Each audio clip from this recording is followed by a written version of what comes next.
action. Lights, camera, action, start. Okay. So what are we shooting today? Okay. Hello. Welcome back to this video. Today, as you've read the title, we're gonna do the culture shock video. Like the differences between Kenya, what we experienced in Kenya versus what we experienced here. Yeah, been looking in the forward US. to this one. Yeah, so I mean, obviously, if you go to a new place, you'll experience things that, well, you're not used to. So these are some of the things that we experienced here. And yeah, some are shocking, some are, you know, just differences in culture. Yeah, and without further ado, let's dive into it. Yeah, so the first thing that really, okay, it didn't shook me. Okay, not shook me. Shock me. It did shock me. It didn't shock me much, but the differences in the units of measurement and how they, you know, they measure stuff over here. Like when we got to the airport, the first thing, of course, we took out our phones and, you know, trying to find the direction and where we're going. So the first thing, of course, we took out the GPS and, well, we realized that measurements are in miles per hour, and we are used to kilometers per hour and meters per second and such. Yeah, and you know, it was very difficult, especially when you're walking and you're told in 200 miles turn right. You're like, in 200 miles? How am I supposed to know the 200 miles? Although no one told us to walk for 200 miles. That's just an example. Yeah, just an example. But yeah, when 200 miles is fine. It's like 370 kilometers. Yeah, like when you're trying to find like places to go, you know, looking the map and you're told, yeah, you have to walk for this amount of distance and such. Yeah, and also like measurements, for example, liters, trying to, you know, doing the gallons. Also temperature, they measure it in Fahrenheit. Yeah, so you know. Yeah, I'm still using degrees Celsius. Yeah. My mental model has not like conceptualized Fahrenheit properly. Like if you tell me today it's going to be 32 degrees, I know that's hot. But if you tell me in Fahrenheit, I have no idea. So. Yeah, so you know, things like that. Okay, I'm kind of used to the Fahrenheit thing, yeah. But well, it was, I mean, it's different when you're used to, you know, your brain is used to kilometers and, you know, then all of a sudden things are miles, gallons, ounces, and all that. Yeah, so we found that. Pounds. And pounds. Yeah, we found that a bit different. Yeah, so anyway, that was a shock to us. Yeah. Still is. We're still getting used to it. Yeah, you'll take quite some time, almost 2 years, but you know, you're still trying to, you know, meters and yeah, stuff like that. Yeah, so on to the next thing. The second thing. Next one? The next one is the fact that dogs are everywhere.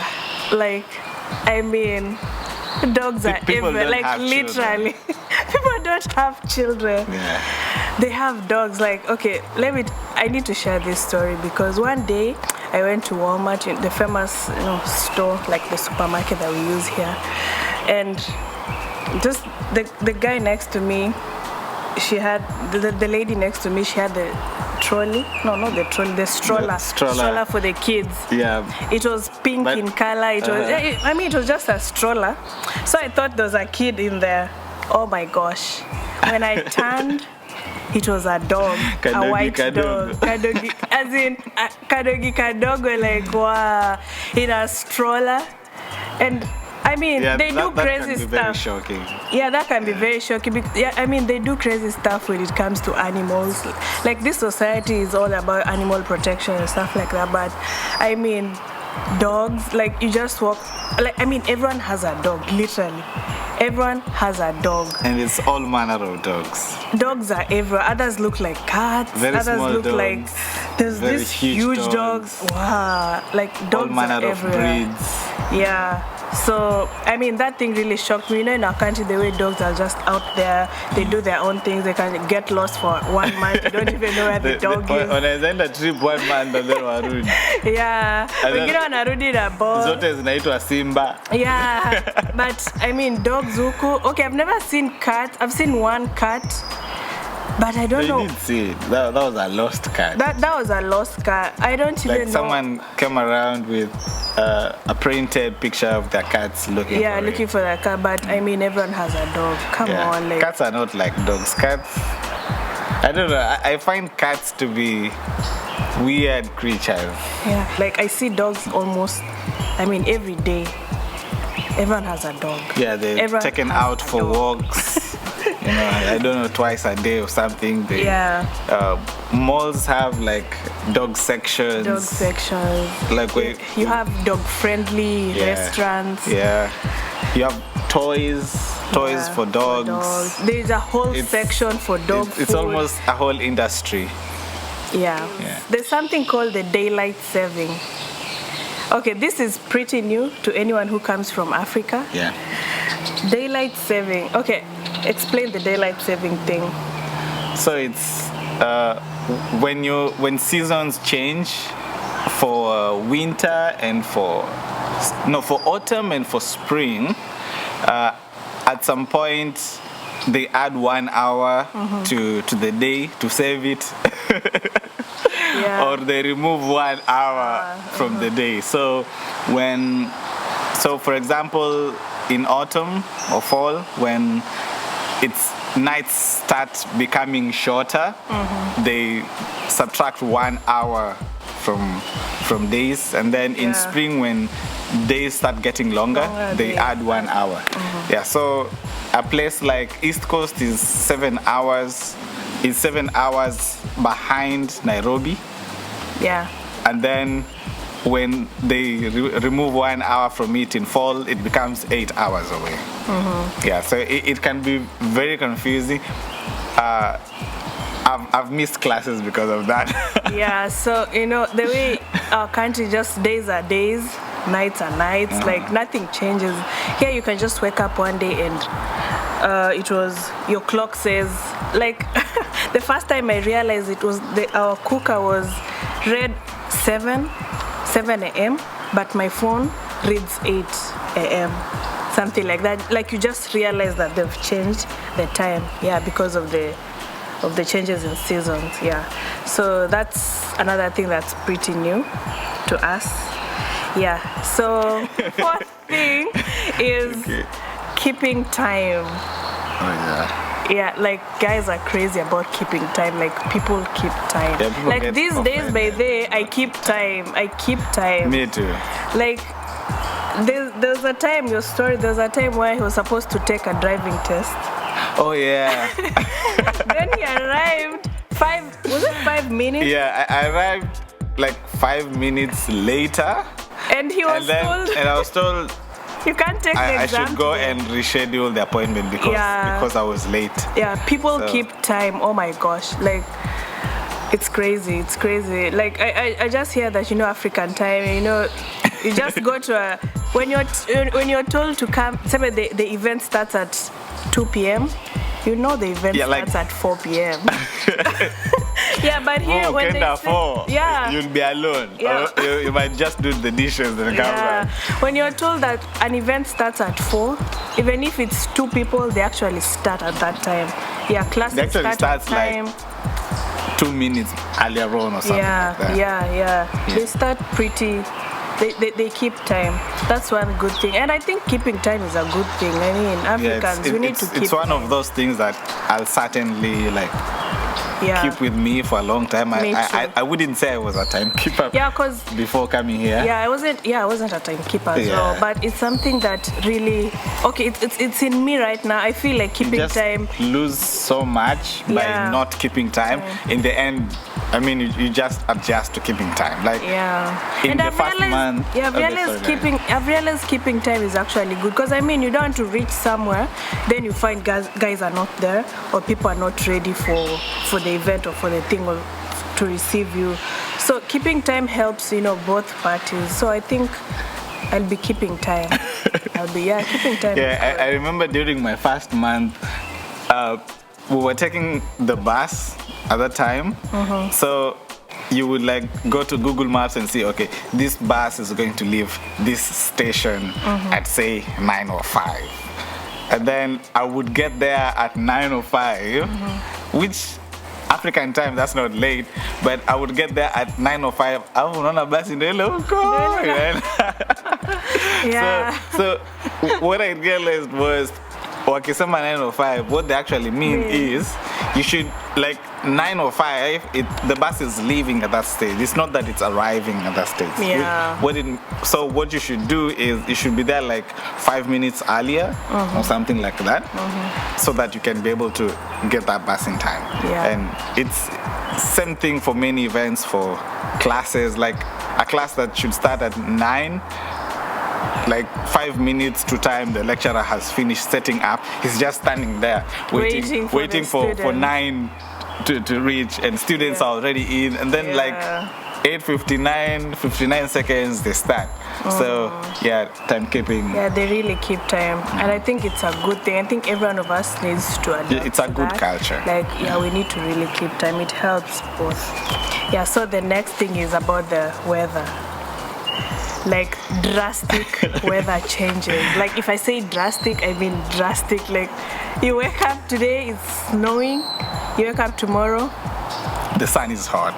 The sun is hot. Yeah. Like drastic weather changes. I mean, wow. Like especially during the transition times, like when you're moving, say, from winter to spring, or when you're moving autumn to winter, it's really weird because you can have like a snowstorm.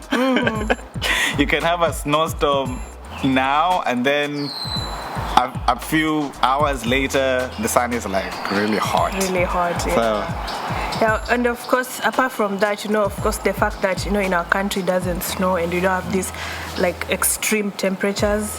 Yeah, so the first time we came during winter. We came around January. January is the peak of winter. Right in the middle of it. Yeah, it's just right in the middle of it. So it was very difficult for us, to adapt to that. I mean, Kenya that time was hot, January. Yeah. Then again, we come here, it's so cold, snowing, and the warm clothing that. you thought was warm. Yeah, it was not so even hard. warm enough. Yeah, so it was so hard to adapt you have to to the shop cold. again.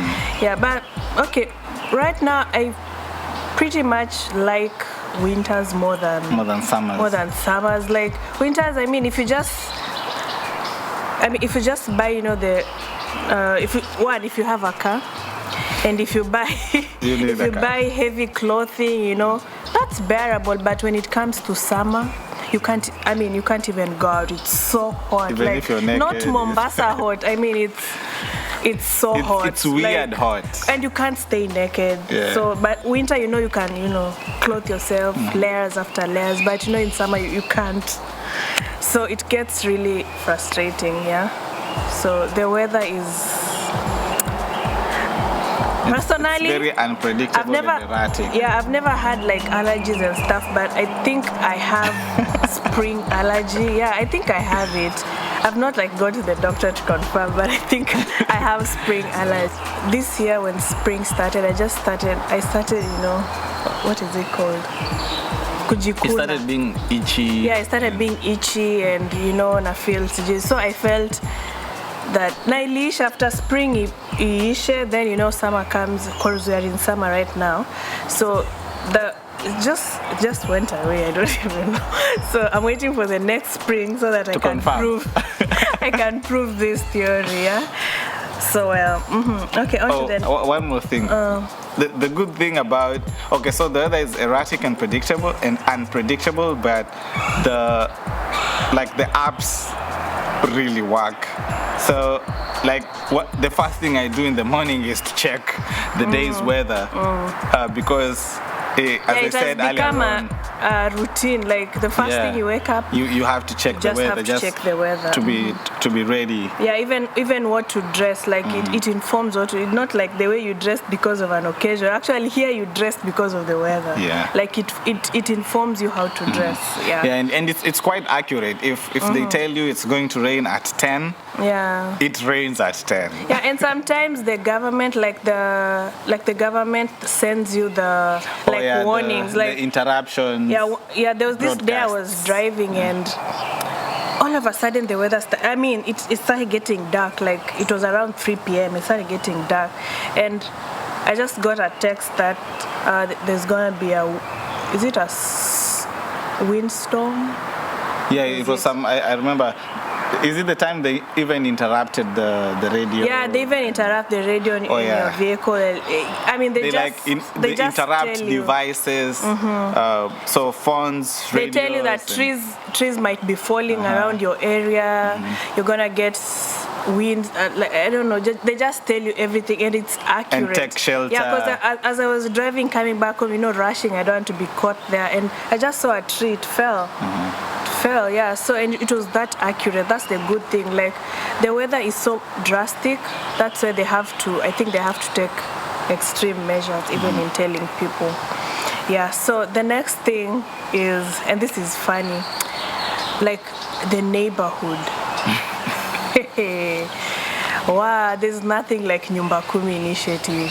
Like what? Yeah, in Kenya, the way everyone, like a child was raised by everyone, kind of something like that. As in, you know your neighbor, you borrow salt, you just talk to one another. Sometimes there's no gate. I mean, there's kuna hiyo umoja, like you know everyone. Yeah, but here hakuna, like you don't know your neighbor. Like kila mtu anaishi kwake. And it's funny because there are no fences. That's another weird thing about houses here. There are no fences, and houses are just built next to the road. Right next to the road. Right next to the road. I mean, and the houses are just together. Like, you can even hear what's going on in the next house, even the wooden structure and stuff. Like, you can hear and you can know what these guys are doing. But funny enough, people don't talk to each other. Like, it's so weird, it's so fun. Unless we meet at the park, or unless we are like some Asians, like Spanish people, I don't know, something like that. It's so weird. There are no fences, but still we don't talk to each other. Yeah, I think people mind their business. And you also mind yours. But the weird thing though is, like, if people think that you share certain things, they also become over receptive, I think. Like when you go to, say you're taking a kid to the park, like it's, the parents there talk a lot to each other in as much as they might be strangers. Also, like when I'm cycling or what else do I normally do outdoors? You play basketball. like you just meet strangers, and like you're cycling on a certain trail and someone is running, they just look at you and smile and say hello. Yeah. But under normal circumstances, if say you met at the mall or at the neighborhood, they would not even do that. Yeah, so it's a bit weird. So weird. The way in Kenya we know, like almost everyone who lives in your block or in your apartment. People talk to each other. Like, what? Okay, that's a weird thing. I mean, it's almost 2 years and I don't know who lives next to me. But I think in Kenya it's also like that, especially for these high. Yeah. Okay, let's say class, let's say it happens to those who with a bit. They don't talk much to each other. Yeah. Okay. Yeah. So let's talk about one last thing. This will be part one of this whole culture thing. Yeah. So the last thing that we're going to talk about is, I think Sammy also said something about it, about greetings all over, everywhere. Like, they have this weird greeting and this weird smile. Like you can just be walking in Walmart and some Zungu comes and she's like, then she walks away. Like, or they just say hi, then she walks away. Or she just comes and starts a conversation out of nowhere. She just says something. Like I find that pretty weird because I mean, in Kenya, who does that? Like you just can't start saying hi to everyone. Like you meet someone, hi. Like they have this small, tiny bits of hiing and smiling and smacking and well, hi. And they expect you to respond. So I don't know. It's sometimes it's tiresome because they look at you from afar and you just know they're going to say hi. You can see it coming. Like she looks at you. Then when she comes near to you, you just hear hi, hello, good morning, good afternoon. Okay, it's a good thing. I mean, greeting. I think the reason why you find it weird is because it's opposite. So, like in Kenya, if you meet someone at the mall, it's highly unlikely that they will say hi. Yeah, it's highly unlikely. Yeah. Unless you know each other. But here they just greet you, don't even know them. They just greet you and they walk away. Like hi and they walk away. Yeah. But at the neighborhood, people would be a little bit more friendly. That's in Kenya. Anyway, those are some of the things that we found, and we still find them a bit weird here, having lived here for let's say almost 2 years. 1.5 years. This is just part one of the video. Please let us know if you're in these areas or any part of this world that is not Kenya or Africa. Some of the things that you find weird in your countries, you can just in the country that you are in right now, you can just list them. Yeah, this is going to be a part 1. We're going to do part 2. Yeah, so stay tuned for that. Anyway, bye. Thank you for staying. And if there's before we go, if there's anything that we've mentioned that really hit you, or that you still experience, or something that you've never experienced in your area, also please let us know. Yeah, so please subscribe. Bye.